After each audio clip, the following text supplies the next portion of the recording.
भारत संचार आर्थिक समाचार के इस ताजा अंक में हमारे सभी दर्शकों का एक बार फिर से स्वागत है। आज जब इस वीडियो को हम रिकॉर्ड कर रहे हैं 11 दिसंबर 2023 है। देश की अर्थव्यवस्था को लेकर सरकार में इस समय चौतरफा उत्साह का माहौल है, और हो भी क्यों ना। दूसरी तिमाही में जीडीपी वृद्धि के जो आंकड़े सामने आए हैं वह सभी की उम्मीदों से बेहतर रहे हैं। प्रधानमंत्री, रक्षा मंत्री, गृह मंत्री, वित्त मंत्री, वाणिज्य एवं उद्योग मंत्री से लेकर रिजर्व बैंक के गवर्नर और मौद्रिक नीति समिति सभी भारतीय अर्थव्यवस्था के ताजा आंकड़ों को लेकर उत्साह में हैं। हालांकि रिजर्व बैंक के गवर्नर और एमपीसी दोनों ही सतर्क रहने की भी बात कर रहे हैं कि हमें कोई भी कदम उठाते समय पूरी सजगता और सतर्कता बरतनी चाहिए। उनका मानना है कि खुदरा मुद्रास्फीति के लक्षित दायरे में आने तक जो है हमें ये सब सतर्क रहना चाहिए, और कुछ महीने के जो बेहतर आंकड़े हमें दिख रहे हैं ऐसे में हमें जोखिम को नज़रअंदाज नहीं करना चाहिए। आप जानते हैं कि रिजर्व बैंक को जो लक्ष्य दिया गया है कि जो खुदरा मुद्रास्फीति उसे 4% पर लाना है। फिलहाल ये 4% से ऊपर बनी हुई है, हालांकि जो अधिकतम 6% का दायरा है उससे नीचे है। सरकार के सांख्यिकी एवं कार्यक्रम क्रियान्वयन मंत्रालय ने 30 नवंबर 2023 को चालू वित्त वर्ष की दूसरी तिमाही में सकल घरेलू उत्पाद वृद्धि के आंकड़े जारी किए। तो 8 दिसंबर को रिजर्व बैंक ने मौद्रिक नीति की समीक्षा की और जो उसमें जो भी निर्णय लिया है उसको सबके सामने रखा।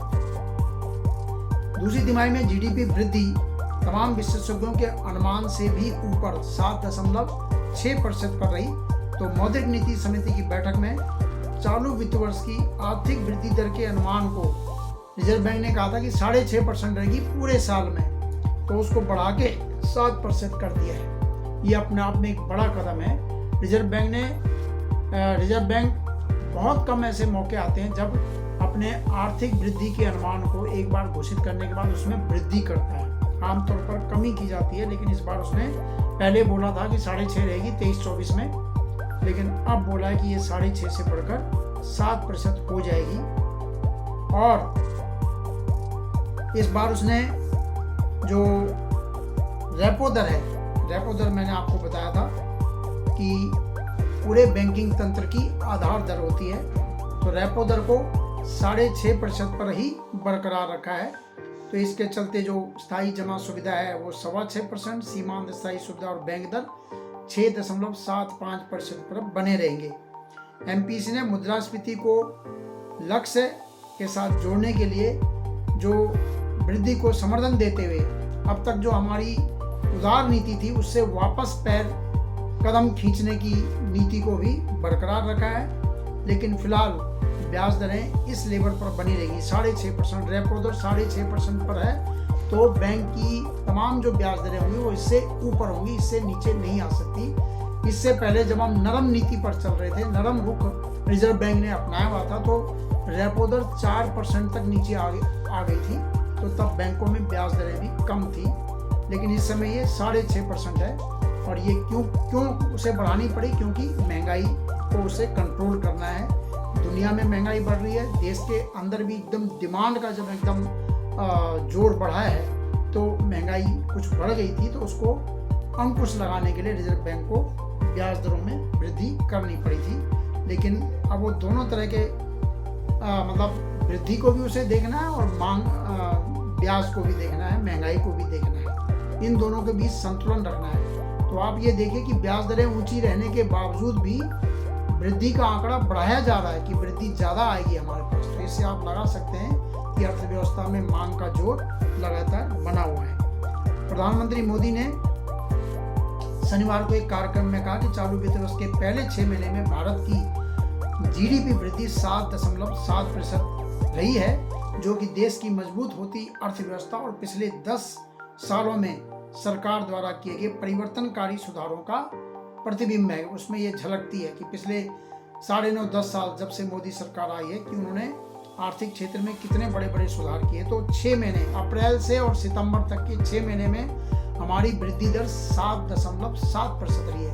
7.8% पहली तिमाही में, 7.6% दूसरी तिमाही में, और दोनों को अगर मिला लें तो पहली छमाही में 7.7% हुई है।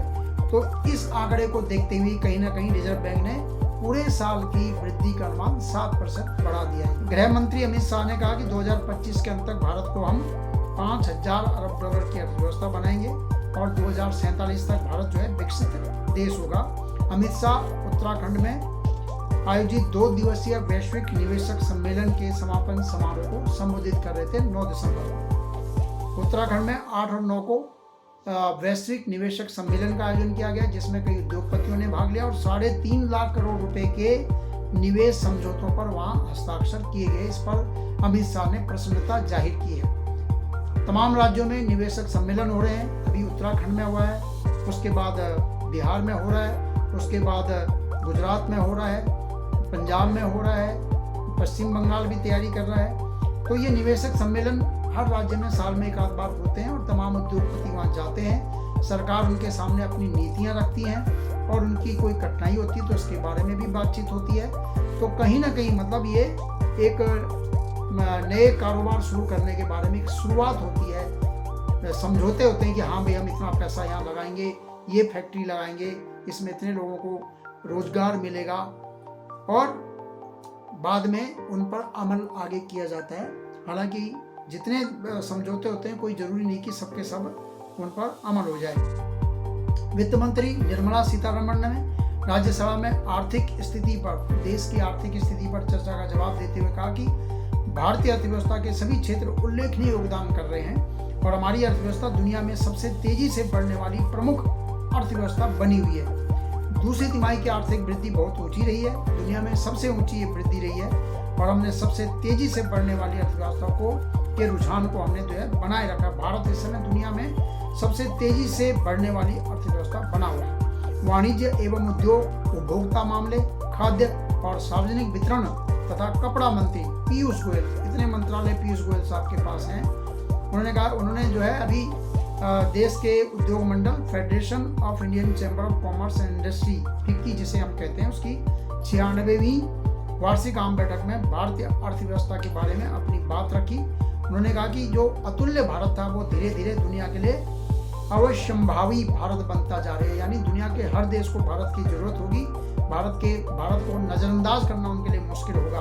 हम आत्मनिर्भर भारत बनने जा रहे हैं, ऐसा भारत जो न केवल स्थानीय उत्पादों पर जोर देगा बल्कि पूरी दुनिया में उसके उत्पाद जो है छाए रहेंगे। आज भारत की दुनिया का वृद्धि इंजन है और समग्र रूप से भारत कई दशकों तक विश्व अर्थव्यवस्था को ताकत देता रहेगा। 2047 तक हमारा जो लक्ष्य है भारत को विकसित राष्ट्र बनाना है और तब हमारी भारतीय अर्थव्यवस्था का आकार 35,000 अरब डॉलर हो जाएगा। 35,000 अरब डॉलर, रुपए नहीं डॉलर, रुपए में फिर ये कई लाखों में पहुंच जाएगा। भारतीय रिजर्व बैंक की मौद्रिक समीक्षा की यदि बात करें तो इसमें कहा गया कि दूसरी तिमाही यानी जुलाई से सितंबर की अवधि में मजबूत घरेलू मांग से जीडीपी वृद्धि 7.6% रही है और ये वृद्धि निवेश और सरकारी खपत बढ़ने से हासिल हुई है। भारत सरकार ने चालू वित्त वर्ष के बजट में पूंजीगत व्यय के लिए 10 लाख करोड़ रुपए का बजट रखा था। तो सरकारी खपत बढ़ रही है, इससे जो है अर्थव्यवस्था में तमाम चीज़ों की मांग बढ़ रही है, तमाम चीज़ों का उत्पादन बढ़ रहा है और तमाम चीज़ें नई पूंजीगत चीज़ें बन रही हैं। इससे लोगों को रोजगार के अवसर मिल रहे हैं और अर्थव्यवस्था आगे बढ़ रही है। इसमें जो है तमाम चीज़ों की बात की उन्होंने कहा। विनिर्माण क्षेत्र का जो खरीद प्रबंधकों का सूचकांक होता है PMI जिसको कहते हैं वो 56 अंक पे है। सेवा क्षेत्र में भी गतिविधियां लगातार तेज बनी हुई है। GST संग्रह 1.68 लाख करोड़ रुपए रहा है नवंबर में। अब GST देखिए लगातार बढ़ता जा रहा है। GST से आप ये लगा सकते हैं कि अर्थव्यवस्था में मांग किस तेजी से बढ़ रही है। 1.5 लाख करोड़ रुपए हर महीने का करीब औसत बन गया है। तो इससे भी पता चलता है कि GST यानी गुड्स एंड सर्विसेज, माल और सेवा दोनों का इसमें शामिल है। तो सेवाएं भी बढ़ रही हैं, माल की खरीद फरोख्त और मांग भी उसकी बढ़ रही है। तो इन सब चीज़ों को देखते हुए रिजर्व बैंक ने कहा कि हमने 2023-24 के लिए जो GDP वृद्धि का अनुमान है उसको पहले के 6.5% से बढ़ाकर 7% कर दिया है। इसमें अब जो तीसरी तिमाही आएगी, जो तीसरी तिमाही दिसंबर में समाप्त होने वाली है, अक्टूबर नवंबर दिसंबर तीसरी तिमाही, तो उसमें 6.5% रहने का अनुमान रिजर्व बैंक ने व्यक्त किया और उसके बाद जनवरी से मार्च जब ये फाइनेंशियल ईयर का चौथी तिमाही अंतिम तिमाही होगी उसमें 6% तो इस सब का जो एवरेज उसने निकाला है वो 7% के आसपास होगा। तो रिजर्व बैंक ने कहा कि हमारी वृद्धि 7% रहेगी। महंगाई की अगर बात करें तो रिजर्व बैंक ने कहा है कि मुद्रास्फीति जुलाई में 2.5 अंक में थी। खाद्य मुद्रास्फीति अलग है और जो खुदरा मुद्रास्फीति ओवरऑल है वो अलग होती है। तो खाद्य मुद्रास्फीति खाने पीने चीज़ों की जो महंगाई है वो 10 अंक या उसके ऊपर थी और तब से सब्जियों के दाम घटने से अक्टूबर में ये 6.2% पर आ गई। अगस्त में एलपीजी के दाम घटे हैं। ईंधन की मुद्रास्फीति नीचे आ गई सितंबर में और आने वाले समय में मुद्रास्फीति परिदृश्य खाद्य पदार्थों के जो अनिश्चित दाम है उससे प्रभावित रहेगा। खाने पीने की चीज़ों के दाम में 2 महीने नीचे रहते हैं, फिर तीसरे महीने चढ़ जाते हैं। कभी टमाटर महंगा हो जाता है, कभी प्याज महंगा हो जाता है, कभी सब्जियां महंगी हो जाती है, कभी आटा महंगा हो जाता है। तो इन चीज़ों को अनिश्चितता वाला माना गया है। तो रिजर्व बैंक ने कहा कि इस पर गौर करने की ज़रूरत है। और गेहूँ, मसाले और दाल ये रबी मौसम जैसी ये प्रमुख फसलें रबी मौसम की, इन पर नज़र रखने की ज़रूरत है कि आगे उत्पादन किस तरह रहता है। अगर सही सकारात्मक पक्ष की बात करें तो चावल को छोड़कर अन्य सभी कृषि उपभोक्ता वस्तुओं के दाम में नरमी आई है। खाद्य तेल जिसका सबसे ज़्यादा इम्पोर्ट होता है उसके दाम लगातार नीचे बने हुए हैं। दूध के दाम स्थिर हो रहे हैं और सरकार की तरफ से सक्रियता के साथ विभिन्न खाद्य वस्तुओं के मामले में जल्दी से जल्दी हस्तक्षेप से घरेलू बाजार में खाद्य वस्तुओं के दाम पर अंकुश लगाए। सरकार इस समय बहुत एक्टिव है। जरा सा टमाटर महंगा होता है तो सब सरकार जो है टमाटर कहीं से खरीद के बेचना शुरू कर देती है। प्याज थोड़ा सा महंगा होता है तो प्याज के एक्सपोर्ट पे रोक लगा देती है कि ताकि देश के ही अंदर रहे और यहाँ माल की कमी ना हो। चीनी के बारे में पता किया जा रहा है कि चीनी इस साल जो है कम पैदावार होगी, तो चीनी के मामले में सरकार ने जो मोलासीस वगैरह बनता था गन्ने से उस पर रोक लगा दी है। चीनी के रस को मोलासीस के लिए, एथेनॉल के लिए उपयोग पर उस पर रोक लगा दी है कि भैया पहले चीनी बनाओ तब उसके बाद ये करो। आटा महंगा होता है तो खुले बाजार में सस्ते दाम पर गेहूं बेचना शुरू कर देती है। तो सरकार काफ़ी एक्टिव है। 25 रुपये किलो प्याज की बिक्री कर रही थी सरकार। तो सरकार बहुत एक्टिव है। महंगाई पे उसकी नज़र है क्योंकि चुनाव का टाइम है। सरकार ये जोखिम नहीं ले सकती कि चीज़ें महंगी हो जाए। तो रिजर्व बैंक कह रहा है कि सरकार बहुत एक्टिव है और हमें उम्मीद है कि महंगाई का आंकड़ा दायरे में रहेगा। 23-24 में महंगाई का आंकड़ा 5.4% रहने का अनुमान रिजर्व बैंक ने लगाया है। पूरे साल का औसत बता रहे हैं आपको। जुलाई में एक समय 7.44% थी, अगस्त में थोड़ी कम हुई, सितंबर में उससे और कम हुई और अभी जो लेटेस्ट आंकड़े अक्टूबर के थे उसमें 4.87% हुई। नवंबर के आंकड़े भी अब आने वाले 1-2 दिन में। तो इन सबको मिला के जो पूरा वित्त वर्ष है उसमें 5.4% रहने का अनुमान जो है रिजर्व बैंक ने लगाया है और उसे उम्मीद है कि जो है हम इस लक्ष्य को हासिल कर लेंगे। विदेशी पोर्टफोलियो निवेश एफपीआई जो कहते हैं उसका शुद्ध रूप से प्रवाह 24.9 अरब डॉलर रहा है। यानी विदेशी संस्थान भारतीय शेयर बाजारों में काफ़ी पैसा लगा रहे हैं, विदेशी मुद्रा ला रहे हैं। वो डॉलर में निवेश करते हैं। तो करीब 25 अरब डॉलर 6 दिसंबर तक हुआ है और जबकि पिछले 2 साल इसमें जो है एक बार तो 14.1 अरब डॉलर रहा था और उससे पिछले साल 4.8 अरब डॉलर का पैसे निकल गए थे यहाँ से और इस समय 25 अरब डॉलर हमारे देश में आए हुए हैं। तो ये एक बड़ी हमारी विदेशी मुद्रा भंडार के लिहाज से काफ़ी है।